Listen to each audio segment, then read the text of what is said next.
अस्सलामुअलैकुम, कैसे हैं आप सब लोग। आई ना आपको क्रिस्पी सी चटखारेदार मज़ेदार सी आवाज़। जी हाँ, तो आज हमारे किचन में बनने जा रहा है वेज सैंडविच, क्रीमी चीज़ वेज सैंडविच। जब घर में कुछ ना हो खाने को और मन ना हो अच्छा पकाने को, मेहनत करने को, तो बना लीजिए जल्दी से इस सैंडविच को। चलिए जी, चल के हम अपनी रेसिपी स्टार्ट करते हैं। तो चलें किचन में। जी हाँ, सबसे पहले सैंडविच बनाने के लिए ली है मैंने ब्रेड, और ये है फीकी वाली ब्रेड। और उसके बाद मैंने इसके ऊपर लगाई ग्रीन चटनी, जो धनिए पुदीने अनारदाने वाली बनती है ना सैंडविच वाली चटनी, ये वो चटनी है। इसको मैंने चम्मच की मदद से तमाम स्लाइस पे लगा लिया है। और ये गया इसके अंदर मस्टर्ड सॉस। अगर आपको अच्छा लगता है तो डालिए, और अगर अच्छा नहीं लगता हो, घर में मौजूद नहीं है, तो आप टोटल स्किप कर सकते हैं। और उसके बाद जाएगा दूसरे स्लाइस पे कुछ बटर। आप मक्खन लगा लें या फिर वो जो डेयरी वाला बटर होता है वो लगा लें, किसी भी ब्रांड का आप इसके ऊपर लगा सकते हैं। और दोनों स्लाइस पे हमने लगा लिया। इसके बाद गैस के अंदर थोड़ा सा केचप, जितना आपको पसंद है। आप चीज़ों को कम या ज़्यादा अपने हिसाब से कर सकते हैं। मुझे केचप इतना ही चाहिए था तो मैंने थोड़ा केचप लगाया है, और इसको भी मैंने दूसरे स्लाइस पे मक्खन के ऊपर फैला लिया है अच्छे से।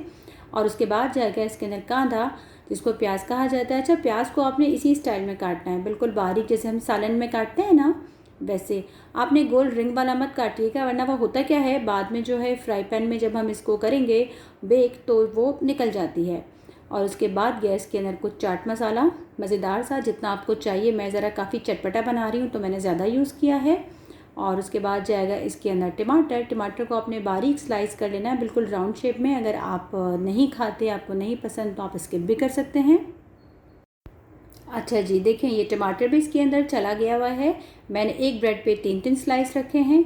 और उसके बाद जाएगा इसके अंदर थोड़ी सी काली मिर्च। जी हाँ, ये घर की पिसी हुई काली मिर्च है। अगर आपको ज़्यादा तीखा चाहिए तो आप डाल सकते हैं, और अगर बच्चों के लिए बना रहे हैं तो आप स्किप कर सकते हैं। और जी ये गया है इसका की इंग्रेडिएंट। जी हाँ, बॉयल आलू। मैंने आलू को कद्दूकश कर लिया था। मैंने 2 आलू बॉयल किए थे और उनको अच्छे से मैंने कद्दूकश कर लिया था बिना नमक के। आलू में नमक बिल्कुल भी मौजूद नहीं है। हम अपने दोनों पीसों पे इस तरह कद्दूकश किए हुए आलूओं को लगा लेंगे। आपने आलूओं में किसी किस्म का कोई मसाला इस्तेमाल नहीं करना। और ये गए इसके अंदर चिली फ्लेक्स, जिसको कोटे मिर्च कहा जाता है।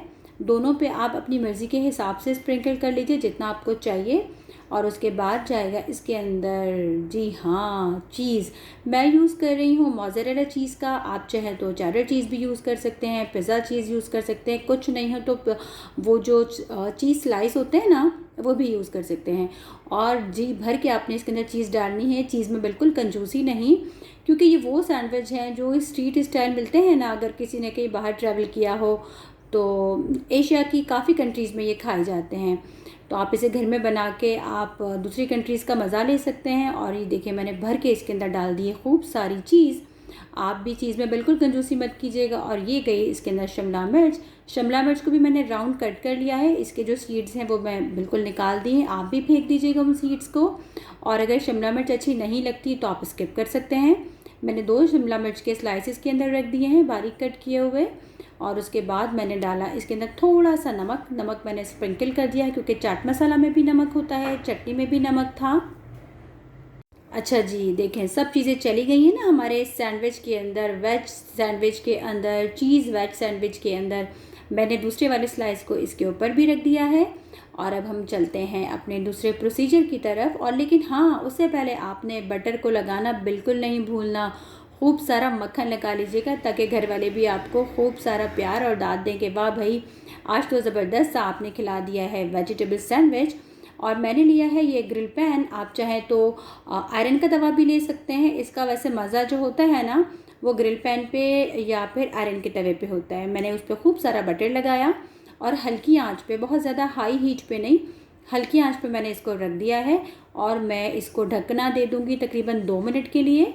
2 मिनट हो गए थे, और आपने आंच को हल्का ही रखना है। हमने चीज़ को मेल्ट करना है और इसको अच्छा सा गोल्डन एक कलर दे देना है, क्रिस्पी सा।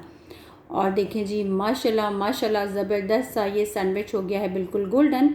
हालांकि पलटना होता है काफ़ी मुश्किल, लेकिन आपके लिए दिखाना था, आपके लिए बनाना था, तो मैंने इसको पलट लिया। मैंने अगेन बटर डाला खूब सारा, और मैं इसको फिर हल्की आंच कर दूंगी, बिल्कुल हल्की आंच। और दोबारा से मैं इसको 2 मिनट के लिए रखूँगी, ताकि ऊपर से भी अच्छे से गोल्डन हो जाए। माशाल्लाह से देखें जी, कितने अच्छे से हमारे सैंडविच बिल्कुल गोल्डन हो गए हैं, चीज़ भी मेल्ट हो गई है। और अब इसको उठाना है आसान। उस वक्त थोड़ा मुश्किल था क्योंकि ये आपस में चिपक गए हैं चीज़ के साथ। इसके अंदर काफ़ी हमने हैवी चीज़ का इस्तेमाल किया है, काफ़ी क्वांटिटी का। और आवाज़ तो आप स्टार्ट में सुन ही चुके थे। तो कितने मज़ेदार है। अच्छा, मैंने 2 किस्म के सैंडविच बनाए, बच्चों के लिए बिल्कुल बस मैश पोटैटो और चीज़ का। तो मेरे चैनल को लाइक करें, सब्सक्राइब करें, शेयर करें। फ़ी अमान अल्लाह, अल्लाह हाफ़िज़।